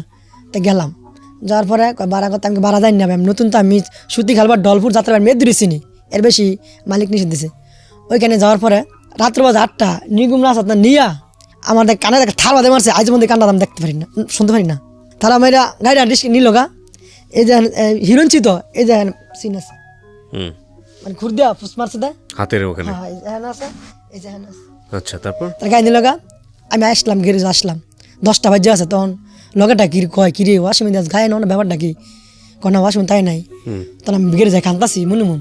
তখন এই গ্যারেজ হলো আমার ইচ্ছা মতো মায়ের, কত গাড়ি বেচ চালাইছস হ্যান তেন আগর বাগর, তো গাড়ি জরিমানা দিতে হইব। তার আমাদের বাড়ির যে লোক ভাই হ্যাঁ এরকম লোক না, হ্যাঁ জীবনটা শেষ করলে শুধু খালি কষ্ট করতে করতে। আর 7 বছর বয়স থেকে কষ্টই করতে আমরা দেখতেছি। হ্যাঁ গাড়িটা কোন কানে বেচবো, যদি চুরি করতো তাহলে এনে রিক্সা চালাইতো না। আমি দেখেন না আমার কাটাইটাও বিশ্বাস করেন না। হিয়ার ভরে কয় না তুই করছি, আবার মারতে মারতে আমার দেখ ওই যে তার আছে না, তার একটা বাড়ি মারছে, আমি জানতে গেছি হ্যাঁ আমার কষ্ট দিছে সবাই। তখন কয় না তোকে বাদ যাম রিক্সা জরিমানা দেবো। তখন হ্যাঁ আপনারা আসেন, গ্রামের আছে যদি চুরি করে থাকে তাহলে জরিমানা দিব। বাড়ি যাওয়ার পর আমাদের ফ্যামিলির অবস্থা দেখিয়া, ওই গ্যারেজের মালিক 2টা চক্কের পানি ছাইড়ে দিছে। পানি ছাইড়ে দেয় উনি নিজে আমার জরিমানা মানে কোন সময় নিজের 2000 টাকা আমার ফ্যামিলিকে দিয়েছে। আমি হ্যাঁ অনেক মারছিও, মিশা কথা করলে আপনাই তা আল্লাহ যে মাপ না করে, হ্যাঁ যে মাপ না আল্লাহ মাপ করাতো না, কারণ আমি বুঝতে পারি নাই। তখন আর ঢাকা রিক্সা চালাই না, গ্রাম ওই রিক্সা লইছি, গ্রাম ওই রিক্সা চালাইতেছি। তখন আপনার আমার 22 বছর হইল। আমি আবারও বলছি, আমার যদি সেই সুযোগ থাকতো, আমি যদি বাধ্য করতে পারতাম, তাহলে আজকের এই ভিডিওটা আমি পরিবারের সমস্ত ছেলে মেয়েদেরকে দেখাতাম। কেন দেখাতাম সেটা আমি ভিডিও শেষে গিয়ে বলবো। বলেন প্লিজ। তখন 22 বছর যাবৎ মানুষ কয়, কিছু মানুষ বলে কি ওয়াসিম তোর জীবনটা কি আমি শেষ করে দিবি। তখন আমি বললাম দেখেন আমার বাবা অসুস্থ, ছোটোবেলাতে দেখতেছি, মায়ের মানুষের বাড়িতে কাজ করে খাওয়াইতেছে। মায়ের দেখো তুই তো করতে, আমি করতে দেখিয়া আর বিয়া দিতে না। আমি না বিয়া করলে কেমনি কি হইব, বিয়া করলে আমার এই গরিব আমার কাছে কাটা বিয়া দিব, নাই বাড়ি নাই ঘর থাক। মানুষের সবাই বিচারে একটা মাইয়া দিলে মানুষের একটা ঘর বিচারে, একটা বাড়ি বিচারে, তা মাইয়া দিলে থাকতে হইব, আমার কাছে কাটা বিয়া দিব। তো আপনি তো তখন বাড়ির যে 2 শতক জমি পেয়েছিল ওটাও বিক্রি করে দিলেন আপনার ভাইয়ের জন্য। তখন থাকেন কোথায়? তখন ওই যে কাছে যার কাছে বাড়িটা বেচছি ওর কাছে একবার থেকে বাড়ি আর আছে। মানে বাড়ি বিক্রি করে আবার ওই বাড়িতেই থাকে? হ্যাঁ ওই বাড়িতে রয়েছি। ভাড়া দিতে হয় ওদেরকে? হ্যাঁ না ভাড়া নেয় না, কিন্তু ইদানিং ভাড়া দেওয়া লাগতেছে। আচ্ছা যাই হোক, হ্যাঁ বলেন তারপর। তখন ওরকম মুরব্বীরা বললো ওয়াসিম তুই বিয়া কর, তোর তো একটা ভবিষ্যৎ আছে। আমি কেন বিয়া করতাম না। তারপর গ্রামের এরকম ওই কিছু মাইয়ারা কয় এবার তুই বিয়া করতি না, তুই বিয়া করলে ভালো থাকতে বিয়া করতে পারবি। আমি কই আমার কাছে বিয়া বলবো, কারণ বিয়া বলে বউ এটা কইব সেটা কইব। তো আমার এমন বেড়ামিয়া ভাই অসুস্থ, বাপ মা করে বাসা বাড়ির কাজ, আমি যে একটা বিয়া করলে বলে দেখো তখন হ্যাঁ অবস্থাটা কি হইব। বোনটা ছোট, তখন আমি জীবনে যা কিছু করলাম সবই তো আমার সর্বার গর্বদানে যাবো গা। আমি জীবনে কিচ্ছু আখেরাতে কিছু পাইতাম না। এখন যদি একটা বিয়া করতাম বোর কাছে জায়গা বিয়া করবো, যদি আমার মতো যদি হয় এরকম ফ্যামিলির মেয়ে আমি বিয়া করবো, মানে গরিব হলে বিয়ে করবো। হ্যাঁ ওর কথা হচ্ছে যে আমি যদি একটু আমার চেয়ে অবস্থাপন্ন কোনো পরিবারে বিয়ে করি তাহলে তো ওই মেয়ে আমাকে নিয়ে যাবে এই পরিবারের কাছ থেকে, তাহলে তো আমি আখেরাতে সমস্ত কিছু হারাই ফেললাম। ও কিন্তু লেখাপড়া করে নাই, খেয়াল করার মতো জিনিসগুলা কারো কাছে শিখেও নি, সেরকম পরিবারও পায়নি। হ্যাঁ ওকে বলেন তারপর মাইকেল ওয়াসিম থাক তুই একটা বিয়া কর। আমাকে মা বিয়া করবো, তাই দেখো তোমরা আমার আমগো নিচু স্তর ফ্যামিলি কই আছে। তখন একটা ফ্যামিলি পাইছে সোনারগাঁও, নারায়ণগঞ্জ সোনারগাঁও। আমাকে মতো ওরা 6টা বোন 2টা ভাই, ওরা আমাকে মতো ভালো অবস্থা। ওদের বাপটা অসুস্থ, ওদের বাপটা এখনো প্যারালাইসিস। তারপর ওরা 6টা বোন কাজ করতো। তখন আমার পরি আমি আসলাম, আমার কাছে দেখে ওরা পছন্দ হইলো। তখন আমিও বললাম, আমি একটা মেয়ের নানি ছিল, নানিরে বললাম আপনার নানি ডাকি, নানির বয়স নানি ডাকা প্রয়োজন।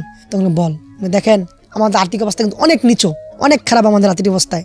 কারণ এমন আমরা গ্রামের সাহায্য তুলে রয়েছে, আমরা পেটে খাওয়ান গেছে। কারণ আপনার যদি পছন্দ যদি হয় তাহলে আমার সাথে সমর্থন করতে পারবেন।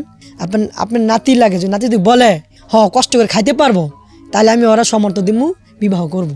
তাইলে আমি বিবাহ করবো না। তখন ওরা কথা বলছে এরকম, এক জাসে বসার পরে কয় জিগাইলাম সরাসরি তুমি যদি আমি অনেক কষ্ট, আমি অনেক গরিবের পোলা, তোমরাও গরিব, যদি আমার পছন্দ করো, আমার কষ্ট ভাত খাইতে পারো তাইলে আমি তোমার বিবাহ করতে রাজি আছি, তুমি কি বলো? তখন ওই বললো আমরা গরিব হই, তাহলে আমিও যদি একটা বলো আমার তো একটু আঙ্গ তো উচ্চস্থলে যে বিয়ে যদি হয় তাহলে আমার তো অত্যাচার করবো, জোর জুলুম করবো। তখন যদি বলে এটা নিয়ে আমি নিতে পারবো না, তখন আপনাদের কিছু না, আপনি কিছু বলবো, নেওয়ার কথা বলবেন না, দেওয়ার কথা বলবেন না। তো আমার এটাই বলা। তখন আল্লাহর হুকুমে বিবাহ হয়েছে 2004 সালে বিবাহ করছি। আচ্ছা 2004 সালে বিবাহ করার পরে আমার ছেলে হলো গিয়া 2007 সালে। আচ্ছা 2007 সালে ছিল। 2007 সালে আবার আমার এই মাটা আমার এই মা অসুস্থ, শ্বশুর বাড়িতে আসছি, আমার ছেলে হয়েছে, মা অসুস্থ, ফুনি বাইর যে অবস্থা খারাপ। তখন আবার ওই টাইমে ওই যে জায়গা বেচ চালাইছি ওইটা ঘরটা ছিল, আমার মা অসুস্থ, এখন মারে গিয়ে অবস্থা খুব খারাপ, কারো কাছে শুধু টাকা পাই না, কোনো কেউ 1 টাকা দেয় না। তখন ঘরটাও বিক্রি করে লেছি, ওই ঘরটা বিক্রি করে মার চিকিৎসা করছি। কয় টাকা বিক্রি করলেন? ওই ঘরটা শুধুমাত্র বিক্রি করছে 9,000 টাকা। কি ছিল ঘরে? ঘর টিনের ঘর ছিল, একটা দোতলা ঘর, আর কিচ্ছু ছিল না। আচ্ছা, মানে কি করবো, মানে এইটাই সম্বল ছিল শেষ, মার তো বাঁচাতে হবো, তবে ওইটা করলাম। তখন মা শিখে আমার বাঁচান ঠিয়া না, তুই তো থাকতেই বলে বিয়া করছস। তখন আমার বউ কইলো মানুষের জায়গা, মানুষের বাড়িতে ওই ডেরা পাকের ঘর থাকে না, পাকের ঘরে গিয়ে থাকুম, আমি গরিবের মেয়ে। আমার স্ত্রী বললো, আমার মায়ের বুঝ দিল, আপনি এই চিন্তা করেন কে, আমি মানুষের পাকের ঘরে গিয়ে থাকবো, তবে যদি আপনি সুস্থ হন তাহলে আমাদের এটা বিক্রি করলো আমাদের মনে কোনো দুঃখ আসবে না, এটা আমার স্ত্রী বললো। তখন আমার ছেলের আমি পারি না একটু দুধ কিনা খাওয়ার সমর্থন আমার ছিল না, মানে পারি নাই। আমি মার অসুখ, বাবার মানে টাকা ওদের পিছিয়ে যায়, যা কাম করে ওদের পিছিয়ে, মানুষ কিছু দিলে খাইতে পারি, আমি খাইতে পারি না। তারপরে আমার স্ত্রীও করলো, আমার বললো একদিন ঢাকাতে রিক্সা চালাই গেলাম, ওই টাইমে ঢাকা ওই অ্যাক্সিডেন্টের পরে বেশি আসতাম না, গ্রামে চালাইতাম বেশি, তখন গ্রামে ইনকাম কম হলে তখন ঢাকা আসতাম। ঢাকা থেকে রাত করে চালাই গেলাম, গো কি আমি তো হাজারে থাকি, গরম ফেম কষ্ট, মা আগে মায়ে কাজ করতো মানুষের বাইত, মায়ে যা কামটা করতো এই কামটা আমি গিয়া করি, ও মাত্র নতুন বউ ওই টাইমে, একটা বাচ্চার মা, আমি গিয়া করি। আমি মানুষ কি বলবো, তুমি যদি এই কাজটা বলো, মানুষ তোমার দেহ তুমি এত পরিশ্রম করো, খুঁজা মাঝে আমরা এমনি খাইতেছি, তাহলে কাজ করা শরম নাকি? তখন হয় ঠিকই কাজ করে মানুষের বাড়িতে। আমি একটা জামা কিনে দিতে পারি না, তখন মাঝে মাঝে কান্দি, মানুষের বউর ইচ্ছা নিলে মানুষের বউর আপনার জামা কাপড় কিনে দেয়, আমি দিতে পারি না, মনে অনেক দুঃখ লাগে। তারপর মানুষ কত আপনার কোনো অনেক কিছু করে, আমি করতে পারি না, তখন অনেক শিক্ষা ভাইরা বলি, দেহ আমি কি করতাম বলো, আমার কিচ্ছু, তুমি তোমার দিককে আমি শান্তি, আমার কিচ্ছু লাগতো না। আমার শ্বশুর শাশুড়ি আছে, তুমি আছো, আল্লাহ মালাক বাচ্চা হয়েছে, ওই আছে, আমার আর কিচ্ছু লাগে, আমি বাড়ি চাই না, ঘরে চাই না, ধর্ষমত কিচ্ছু চাই না। তখন আমার মনে এত একটা সুন্দর আনন্দ লাগলো, তখন আমি আল্লাহ তুমি আমার অনেক সাহায্য করছো, কারণ মানুষের মতো মানুষ পাওয়া দিছো, আমি যেরকম আমার চেয়ে ভালো তুমি মানুষ পাওয়া দিছো, ওইটা বললাম। তখন আমার বাচ্চা হইলো, দুধ খাওয়াতে পারি না, কোনো কিছু খাওয়াতে পারি না। তারপরে করলাম ওই কাজ করি আমার মা আস্তে আস্তে সুস্থ হলো। সুস্থ হওয়ার পরে মাটাও কাজ করে, আমার এই বাচ্চার মাটাও এক বাড়িতে আরেক বাড়িতে, আমার বউ গেছে আরেক বাড়িতে, আমার আগের বাড়িতে কাজ করে, এমনি এমনি দিন যাপন করতেছি। বিষয়টা হচ্ছে আপনি তখন রিক্সা চালান, আপনার ওয়াইফ মানুষের বাড়িতে কাজ করে, আপনার মাও মানুষের বাড়িতে কাজ করে, আপনার বাবা হচ্ছে ঘরে বসা সম্পূর্ণরূপে, কারণ সে অসুস্থ। আপনার ভাইটা কি তখন সুস্থ হয়েছে নাকি তখনও সে বাইরে অসুস্থ, মানে কিছু করতে পারে না? 2-3 সাল হয়ে গিয়ে সুস্থ থেকে 2016 সালে গিয়ে সুস্থ হয়েছে পুরো। আচ্ছা, তার মানে ও তখনও ঘরে বসা, আর ওনার একটা ছোট বোন আছে, ছোট বোনটা তখন কি করে? ছোট বোনটা লেখাপড়া করে? ছোট বোনটা হয় স্কুলে যায়, তখন স্কুলে যায়, আর ওনার তখন একটা বাচ্চা হয়েছে, নতুন বিয়ে করেছে, ওনার একটা বাচ্চা হয়েছে, ছেলে সন্তান। হ্যাঁ, বলেন। এরকম দিন যাপন করতেছে। তারপর আমার আরেকটা বাচ্চা হইলো মাইয়া 2013 সালে। আচ্ছা, আমি কান্দি, পোলা হয়েছে, দুঃখ করি না, পোলা আমার মতো যে কোনো কাজ যদি আল্লাহ বাঁচা রাখে করতে পারবো, যদি আল্লাহ বাঁচা রাখে আল্লাহর মাল। এখন তো মেয়ের জীবনটা কি হইব, তোমার জীবনটা যেই বাজাইতেছে, আমার তো মনে আমার মেয়ের জীবনটা এই বাজেই যাইব, কারণ আমার তো কোনো সম্বল নাই। আমি যা কামাইতেছি, যা কিছু সব তো আমার মা বাপের ভাই বোনের সব শেষ করিতেছি। আমি যাদের কিছু না করতাম তাহলে আজকে বহুত কিছু করতে পারতাম। তা নিজের বিবেচনা বাধা দেয়, আমি বাড়ি ঘর দিয়া করবো, মা হলো জান্নাত। মার যার আছে, যার মার নাই, হ্যাঁ বুঝে মায়ের মর্মতা যে কত, আর যার নাই হ্যাঁ দহার মতো কোনো বলার কোনো ভাষাই নেই। আমার ভাই ওই বাইডারে অসুস্থ উনি আবার কাজে লাগছে, কাজে লাগার পরে তারপর আমার যে মেয়েটা হয়েছে, মেয়েটা সিজার হয়েছে, ওইখানে আপনার এই রেনমেন্ট করে মানুষ থেকে টাকা মাকা লইয়া বাচ্চা আল্লাহর মতো হয়েছে। ছেলে স্কুলে যাইতে আমার ছেলে স্কুলে যায়, আমি 500 টাকা দিতে পারি না। মাশাআল্লাহ 5 তক পড়ছে, 5 তক পড়ার পরে এখন বর্তমানে ভর্তি হলে প্রায় স্কুল ড্রেস খাতা কলমে কিনতে 4-5 টাকা লাগে। তারপর আমি বললাম, বাবা রে আমার দ্বারা সম্ভব না, তুই কী করবি আব্বা আমি কাজে লেগে যাবো। হ্যাঁ, এই পরশু দিন ওরা আমি এক গ্যারেজে কাজে লাগাই দিছি, দুধের বাচ্চা ফোলা 10 বছর বয়স। আমি অভাবে কী করবো, আমি সব অসুস্থ। তারপর আপনার গত মাসে আমার এই মার্ডার দেখতে পারবেন আপনারা, আমার চোখের একটা মানে চোখ স্ট্রোক বলে, চোখ স্ট্রোক করে আপনার একটা চোখ বাউতি লেগে গেছে, কাগজপত্র আছে, ইসলাম হাসপাতাল লাগছে 1 সপ্তাহ। তখন ওইখানে আপনার সিট ভাড়া যাবতীয় প্রতিদিন 650 টাকা লাগে। এখন 1 সপ্তাহ রাখছে, 1 সপ্তাহে 20,000 টাকা মতো, ওই টাকা সমস্ত টাকা গ্রামের থেকে মানুষ উড়াই দিছে, সবাই গ্রামের থেকে উড়াই দিছে টাকা। কারণ আমি খাওয়া মধ্যে টাকা হইলাম, তারপর নিলাম টাকা গুলাতে পারি না, তারপর কই আপনার মার আগে চিকিৎসা করবেন না, নিতে বলছে, তারপর নিতে আর নিয়েও নাই, গ্যাস মাছ দেওয়ার কথা ছিল, যাই নাই। তার বাড়িতে আসছি পরে, বাড়িতে আসার পরে আমার মার আরেক রোগ দেখা দিছে, আপনার আনসারে পেটে ঘা হয়ে গেছে, পিত্তস্থলী টিউমার। তখন ওইখান এখন থেকে আমার মার অবস্থা খুব খারাপ। আর আমার স্ত্রী মনে করেন যে ওর শরীরে মনে করেন যে এই যে কাজ করতে করতে শরীরের কাছে ফুইলা, মানে আর হ্যাঁ অসুস্থ, মানে কিছু বলতে পারে না, কিচ্ছু বলতে পারে না। আর আমার মেয়েটাও চায় স্কুলে যাইতো, স্কুলে যায়, কিন্তু মানুষের পোলাবাইতে 10 টাকা 5 টাকা আমি দিতে পারি না। এই জন্য আমার অনেক কষ্ট লাগে, অনেক কান্দাকাটি করি। কোন ক্লাসে পড়ে আপনার মেয়ে? আমার মেয়ে ওই দেন ছোট আনে, এখন বয়স কত ওর? বয়স মাত্র 5 বছর 6 বছর পড়ছে। আচ্ছা, ছোট মনে পড়ে। হ্যাঁ, তারপর? তখন আমার মা এই অবস্থায় অসুস্থ, তখন কি করি, এখন প্রতিদিন আমার মার পিছে টাকা লাগে, প্রতিদিন আমার পিছে টাকা লাগে। এখন ওই বাড়ি তো বিয়া করাইছি, ওই বাড়িটা বিয়া করার পর আল্লাহ মানে একটা মেয়ে হয়েছে, ওরাও অসুস্থ, হ্যাঁ তো অসুস্থ, কাজ করে যাও আলহামদুলিল্লাহ, সবাই এখানে খাই আমরা, কি ভাই ফালাম, সবাই মিলে একসঙ্গে থাকেন? হ্যাঁ একসঙ্গেই খাই। ওই যে গড়টা বেচা ঘর নিচে গা, তো ওই বাড়িওয়ালা আমার জন্য একটা ভিডিও করে নিয়ে আসছে, মানে কোথায় থাকে, প্লাস হচ্ছে ও যে রিক্সা চালায় বা এগুলার একটা ভিডিও করে নিয়ে আসছে। আমি ওর মার থাকার ঘরের ভিডিওটা দিতে পারি। ওই ঘরটা আপনাদের নাই, আপনি যেটা বলছেন ওটা এখন আর ওইটা আপনাদের না, ওই বাড়িটাই ওই তো বিক্রি করে 9,000 টাকা দিল, তারপর উনি আর নেয় নাই ওখান থেকে, কার কাছে বিক্রি না, ওই ঘর নিচে গা, মানে ওই আমার যে বাড়িটা বেচছি ওই বাড়িতে একটা ঘর উঠাই দিছে। আচ্ছা, এর কারা উঠিয়ে দিয়েছে? ওরা ওই মানে ওরা নিয়ে আমার ওরাই তুলে দিয়েছে? কেন তুলে দিল? মানে যে যার বাড়ি, মানে ঘর তো নিচে আরেকজনে, যার বাড়ি হ্যাঁ একটা ঘর উঠে দিছে, যার বাড়িতে আছেন এর ঘর উঠে। তাহলে আমি বুঝলাম না, জমিটা যে কিনে নিয়েছে আপনার কাছ থেকে, সে জমিটা নেয়নি আপনার কাছ থেকে? জমি মানে হ্যাঁ তো বাড়ি আরো আছে, হ্যাঁ বাড়ি আর ওরা ওই বাড়ি থাকে, ওই বাড়ি পড়ে থাকবো দেখিয়া একটা ঘর তো বেচালো, ঘর একটা উঠে তোরা থাকেন। ও আচ্ছা, তো যে ঘরটা বিক্রি করছেন সেই ঘরটা নিয়ে গেছে জমির উপর থেকে, পরবর্তীতে ওই জমির মালিক আবার একটা ঘর তুলে দিয়েছে। আচ্ছা, এইটা একটা, ওই এক ঘরের মধ্যে আপনারা সবাই থাকেন? কি বলেন, কতজন মানুষ?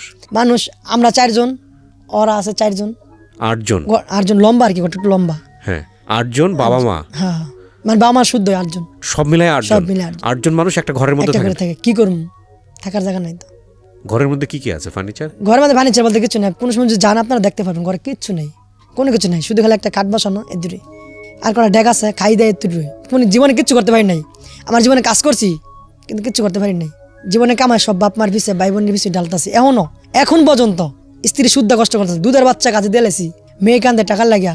আমার মেয়েরে বর্তমানে আমার অবস্থা যেরকম গেছে, এরকম মানুষের বাস থেকে জামা কাপড় দিলে মেয়ে পিনতে পারে। আমার স্ত্রী একটা জামা 3টা সিলি দিয়ে পিনতে, আমার মায়ের এই যে আজকে যে কাপড়টা পিনতেছে এটা আরেকজনে দিছে। ওনার ফ্যামিলির, ওনার ওয়াইফ, ওনার মেয়ে আর ওনার মা বাইরে ওয়েট করছে, আমরা নিয়ে আসবো দেখানোর জন্য আপনাদেরকে। বলেন, তা আমি যেটা বলতেছিলাম, মানে খেয়ে আরে ফেলতেছি, ওকে, মানে যেটা বলতেছিলাম যে ওনার আমার জন্য বেশ কয়েকটা ভিডিও করে নিয়ে এসছে, তার মধ্যে একটা হচ্ছে রিক্সা চালানো অবস্থার ভিডিও, ওনার মাকে নিয়ে, ওনার ফ্যামিলি। কই আমি ওইখানে যাবো। ফ্যান আছে আপনার বাসায়? আপনার রুমে ফ্যান আছে? গরমকালে কষ্ট হয় না? না, ফ্যান নাই।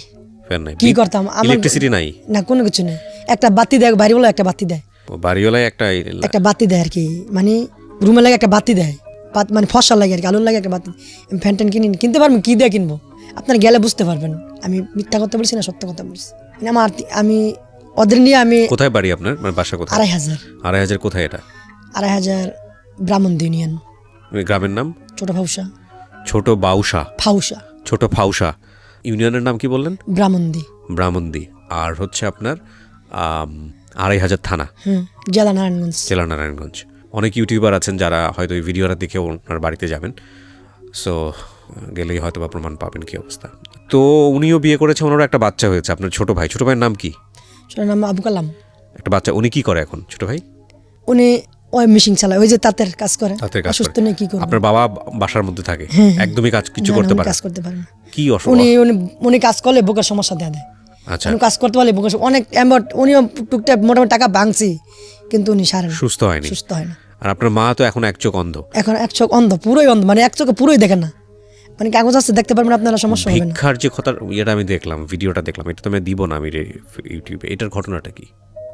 কোনটা? আপনার মার যে ভিক্ষার যে ঘটনাটা কি হয়েছে? আমার মার ভিক্ষা ওই যে তখন আমি ওইরকম যে বাড়িতে থাকি, তখন কষ্ট দেখা আমার মা খাওয়াতে পারে না ঠিক মতন, এতটি মানুষ, তখন মায় ভিক্ষা করে। আমি বিশ্বাস করি না।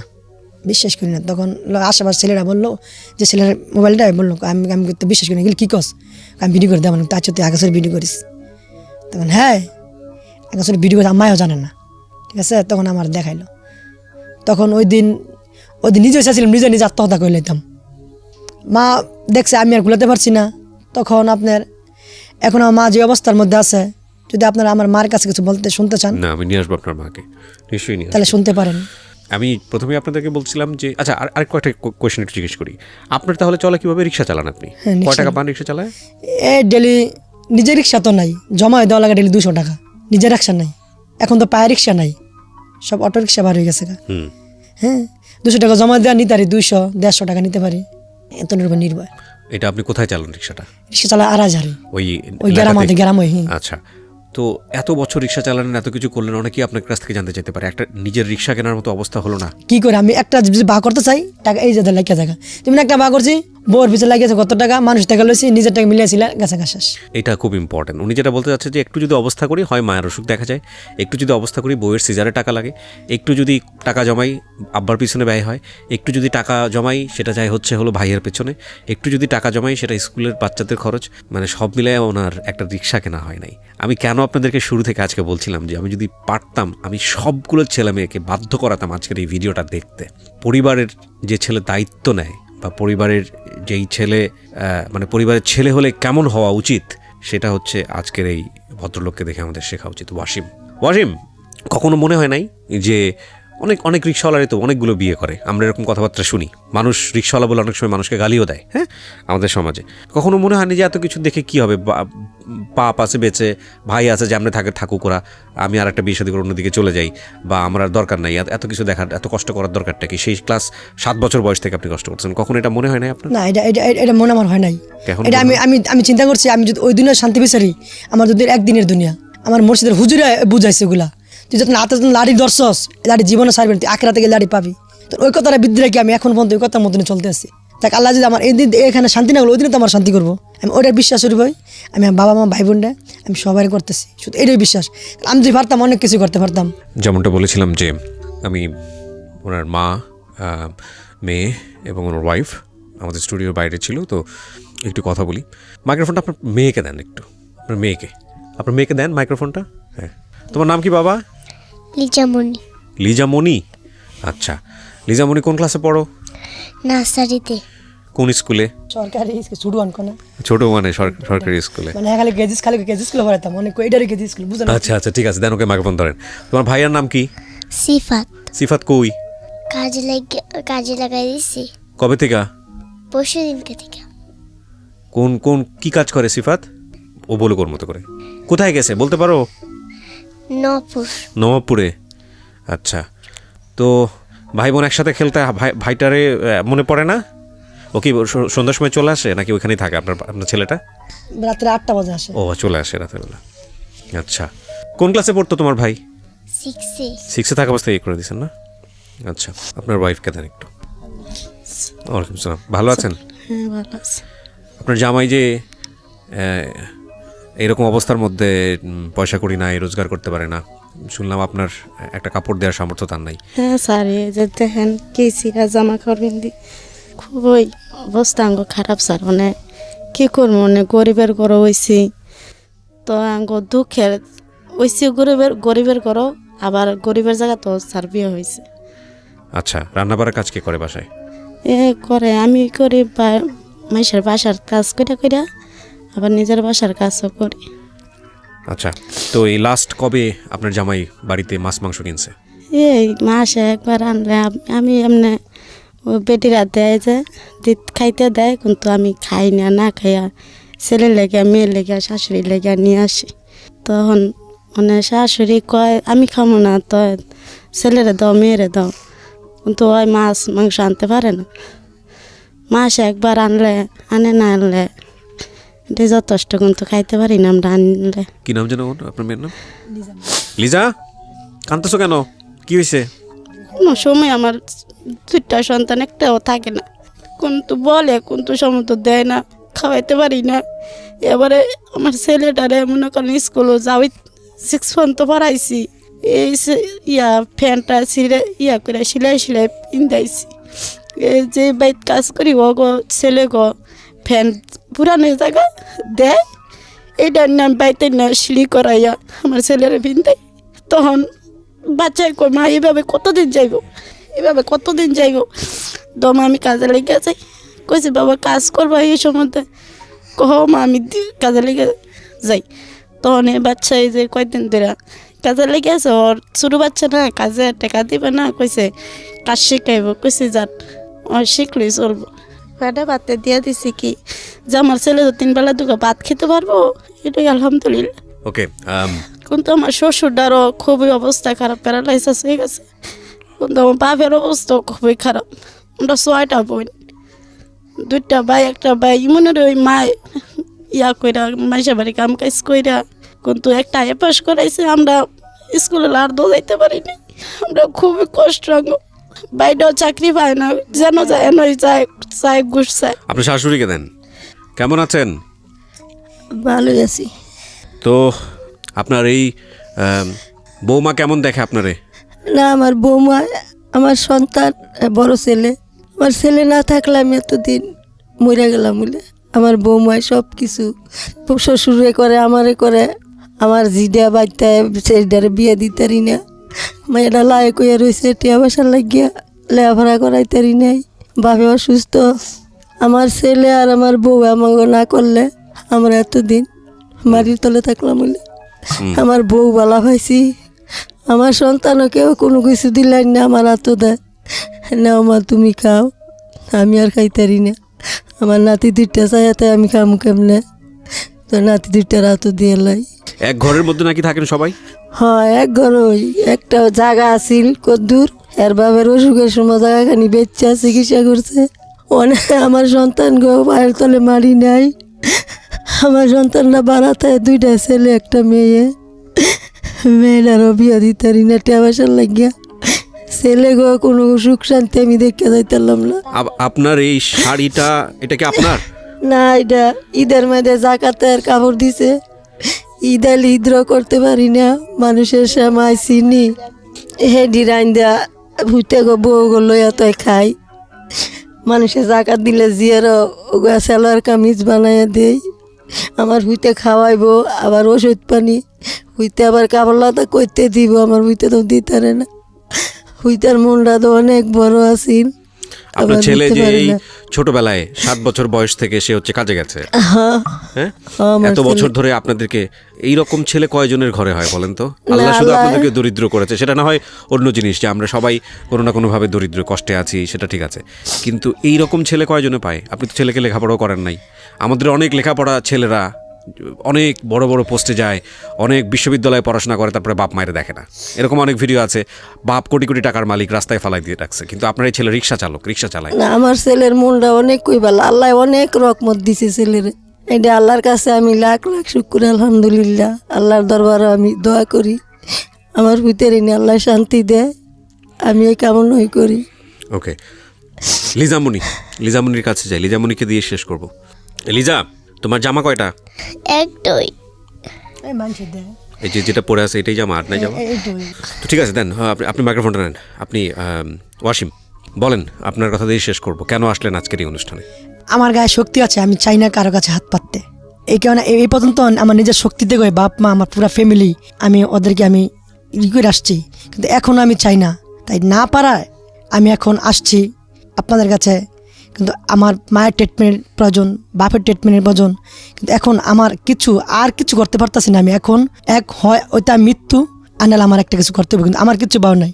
এই আমার আপনার কাছে আমি পুরো ভিডিও জুড়েই এই ওয়াসিমের ঠিকানা বলেছি, এবং একই সাথে এটাও বলেছি, পুরো ভিডিওতে আপনারা দেখবেন যে বাম পাশে ওয়াসিমের 2টো নাম্বার আছে। এই 2টো নাম্বার বিকাশ করা আছে, এবং ওদের সাথে যোগাযোগ করতে চাইলে আপনি যোগাযোগ করতে পারবেন। সরাসরি গিয়ে দেখা করেন, কথা বলেন, এবং definitely this is not investigated. আমি যাইনি ওখানে, ফিল্ডে যাইনি, এবং কোনো সত্যি আমি কখনো সেটা করি না বা করার সুযোগও নাই। আপনারা নিজের ইনভেস্টিগেট করেন, কথা বলেন, দেখেন, এবং তাওয়াক্কাল তু আলাল্লাহ। আমি আজকের এই অনুষ্ঠানে এই যে ওদের যে গরিবী অবস্থাটা, সেটাকে বড় করে দেখতে চাই না। এটা আমার ভিতরে কি হয়েছে এবং আমার যারা দর্শক যারা দেখেছেন তাদের ভিতরে কি হয়েছে আমি সেটা জানি, কিন্তু আজকের এই অনুষ্ঠান অসাধারণ একটা মেসেজ আছে, অসাধারণ একটা মেসেজ। সেটা হলো যে আমরা যে হিরো খুঁজতে বইয়ের পাতায় খুঁজি না হিরো, কিংবা আমরা যদি বলি যে ইতিহাস থেকে হিরোদের কাছ থেকে শিখো, বা অনেক বড় বড় আইকন আমাদের সামনে যাদেরকে প্রেজেন্ট করা হয়, তাদের ম্যাক্সিমামই দেখবেন যে পেছনে একটা অনেক বড় অর্থনৈতিক ফিগার থাকে, অনেক টাকার মালিক। তারা পরিচয় ছিল না, রাস্তাঘাট থেকে উঠে এসছে, কিন্তু অনেক কোটি কোটি টাকার মালিক। তারা আমাদের সামনে হিরো হয়। হিরোর একটা খুব সিস্টেমেটিক একটা ফিগার থাকে, এর বাইরে তারা না। কিন্তু আমার কাছে মনে হয় এরা হচ্ছে আমাদের আসল হিরো। ঠিক উল্টো পথে চলেছে, টাকা নাই, পয়সা নাই, কিচ্ছু নাই। সেই 7 বছর বয়স থেকে পরিবারের হাল ধরেছে এবং পরিবারের সদস্য সংখ্যা বেড়েছে, ফ্রাস্ট্রেশন বেড়েছে, যুদ্ধ করেছে প্রতি মুহূর্তে, কিন্তু কখনোই বাবা মাকে ছাড়েনি, কখনো সন্তানকে ছাড়েনি, কখনো বউকে ছাড়েনি এবং কখনো ভাইকে ছাড়েনি। একটা ঘর, সেই ঘরটা নিজের না, পায়ের নিচে যে মাটি সেটা নিজে না, কোনো কিছু নিজের না, কিন্তু এত সুন্দর বন্ধন এই পরিবারের মধ্যে, কেউ কাউকে ছেড়ে যায়নি। ও হচ্ছে রিয়েল হিরো, আসল হিরো। এই ওয়াসিম হচ্ছে আসল হিরো। ওয়াসিম, আপনি আমাদের আজকে অনুষ্ঠানে এসছেন এবং আমি এটা ইউটিউবে দিব, পাশাপাশি আমার রেডিওতেও যাবে। এবার আপনার মুখ থেকে নাম্বার দুটো একটু বলেন তো, যেখানে আপনার সঙ্গে যোগাযোগ করা যাবে। আপনার এই দুটো নাম্বার কি আপনার নামে রেজিস্ট্রেশন করা? একটা আমার ওটা নতুন হয়েছে, ওটা আমারটা মস্ত আছে। আচ্ছা, আপনারটা আর আপনার ওয়াইফের নাম্বার, দুটো নাম্বারই বলেন। একটা মুখস্থ আছে যেটা, ওটা আমি আপনাকে সহযোগিতা করছি, আপনি এখানেই বলতে পারবেন, সমস্যা নেই, বলেন। 01784 814230। আচ্ছা, আরেকবার বলেন। 01784 814230। এটা আপনার নাম্বার? এটা বিকাশ করা আছে? বিকাশ করা আছে। আচ্ছা, আর আপনার ওয়াইফের যে নাম্বারটা? 01312 তারপর 199583। আচ্ছা, আবার বলেন। 01312 199583। ঠিক আছে, এই দুটো নাম্বার থাকলে ওনাদের সঙ্গে যোগাযোগ করার জন্য আপনারা যোগাযোগ করবেন। আর এটা একটা অসাধারণ ভিডিও। যাওয়ার বেলা যে কথাটা একটু বলে যাই, সেটা হচ্ছে অনেকেরই আবার কনফিউশন হতে পারে যে যাদের এই অবস্থা তারা আবার এই ভিডিওটা কীভাবে করে নিয়ে আসলো। ওরা যে ভিডিওটা আমি অনুষ্ঠানের শেষে দিচ্ছি, সেই ভিডিওটা একটা মিনিংফুল ভিডিও। যে কথাগুলো বলেছে সেখানকার রিক্সা চালানোর, প্লাস হচ্ছে হলো